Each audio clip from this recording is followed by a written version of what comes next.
Hi guys! Welcome back to our channel.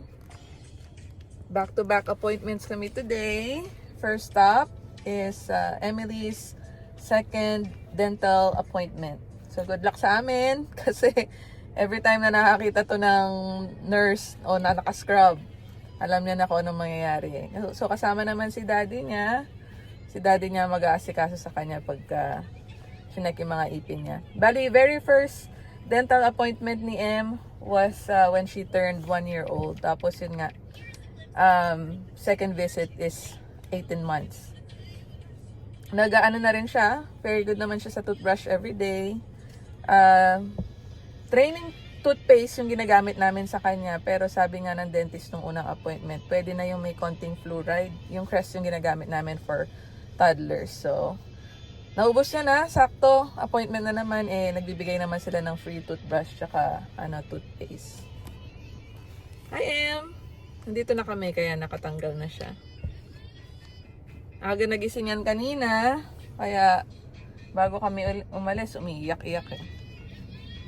So after dito, sa CVS naman kami, dahil magpapa-Tdap vaccine naman si Daddy.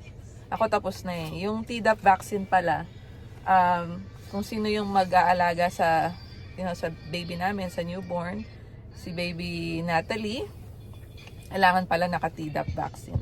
So, hindi lang pala ang nanay. To prevent daw yun, to prevent whooping cough. Then after that, siguro mag-Walmart kami. Tapos, OB appointment ko naman kasi bi-weekly na. What? What do you want? Do it. Trying to put it back? Huh? Trying to put it back? No. Oh, say hi first. Hi. Wow, don't.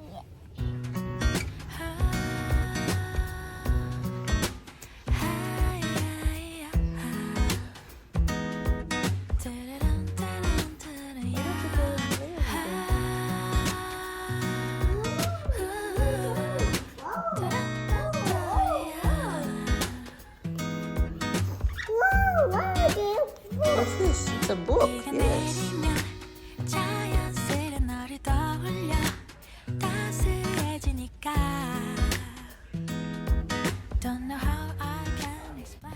Tapos na ang dentist, guys.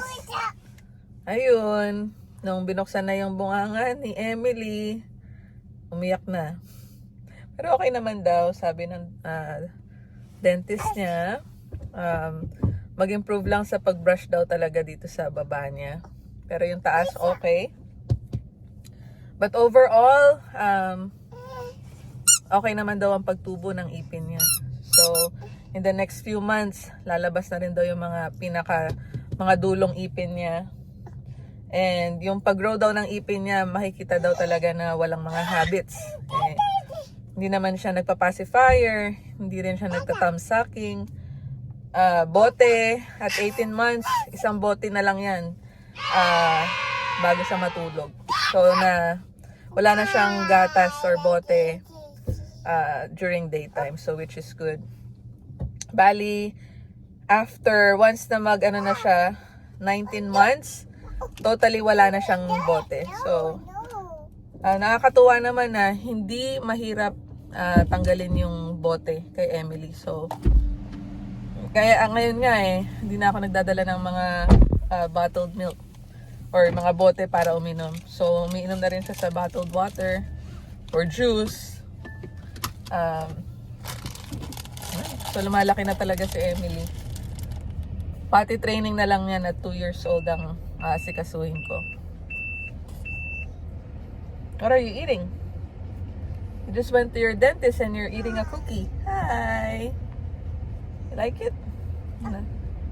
Nakanap na rin siya. Papunta na kaming CVS at para sa vaccine.